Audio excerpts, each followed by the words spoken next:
Ano, nag-alalay siya.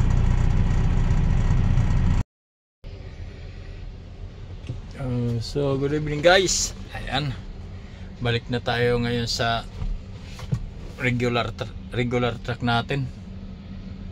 Ito yung regular truck ko talaga na dinadrive. Kahapon kasi araw ng linggo, extra lang ako dun sa Western Star na manual transmission. Pero yun ang kauna-unahan namin truck dati nung mahire ako dito sa kumpanya na to. Binigyan lang kami ng bagong truck kasi pag good record ka, bibigyan ka ng bagong truck. Yan, Kenworth to siya, automatic. Ito lang yung pinakakambyo nya, parang wiper lang. So ngayon nag-smoke ako dito ngayon, break time ko. Kaya dito ako pumarada gawa ng may ilaw, tsaka dito rin kami nagdidiskarga, dito rin kami nagpuputol. Ayun, bibidyohan ko tong unit namin para for secure lang, kasi bukas ng umaga hindi yung partner ko ang gagamit nito. Ang gagamit nito yung lokal na taga rito, kaya papagamit dun sa kanya. So para secure tayo, bibidyohan ko yung lahat ng mga palibot nitong truck na to para makasigurado tayo na wala talagang damage itong truck na idadrive niya bukas. Kasi itong truck na to almost mga isang taon na rin to sa amin dinadrive.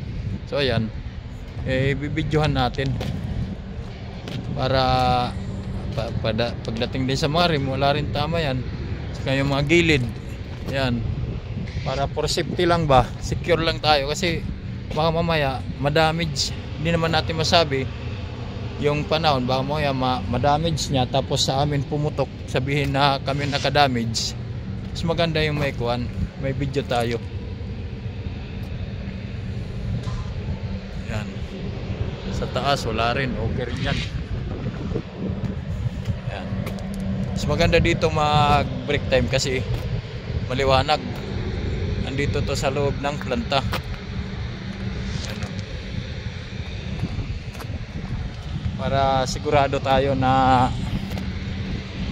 pagbalik, checkin din natin pagbalik niya nang magmamaneho nito para makita natin kung wala bang damage.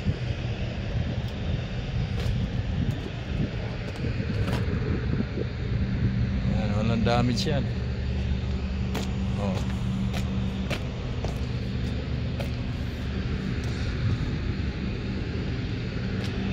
Naalagaan talaga namin tong unit na to kasi dito nakasalala yung kuha natin, gahanap buhay.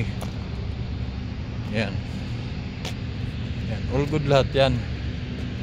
Para safety lang tayo na walang sasabihin na may sira yan nung drive ko. Yan yung palibot to.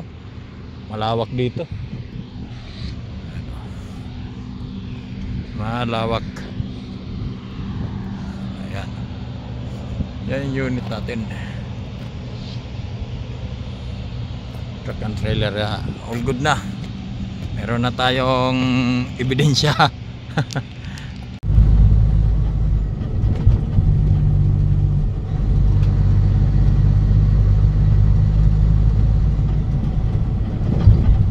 Kung kami dito ngayon, pinahinto kami. Itong nasa unahan ko, yan ang kinakargahan ng mga gatas. Itong nasa unahan ko na to.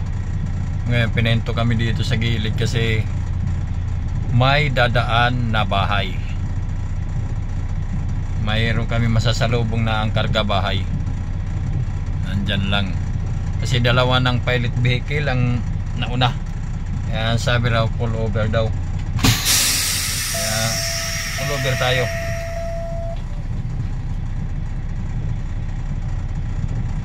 Patayin natin yung headlight para hindi hindi masilawan yung nasa unahan natin.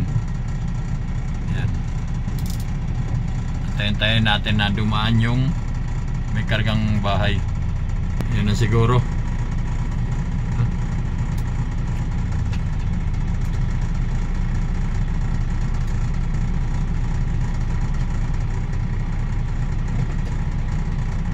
Ito. Pangatlong kuwan na to. Pangatlong pilot vehicle itong dumadaan na ngayon.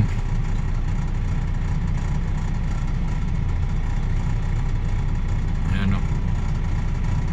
Nag-aalalay siya kasi nasa likod niya yung may kargang bahay. Ayan na nga. Ito na yon. Ayan guys, masasalubon na natin may kargang bahay. Ayan o. Sakop niya yung dalawang linya ng kalsada. Ayan o.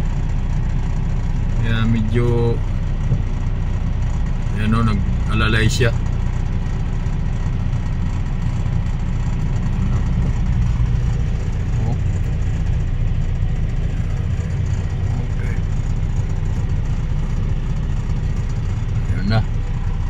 Na, pwede na kaming tumakbo. O, takbo na, puntera.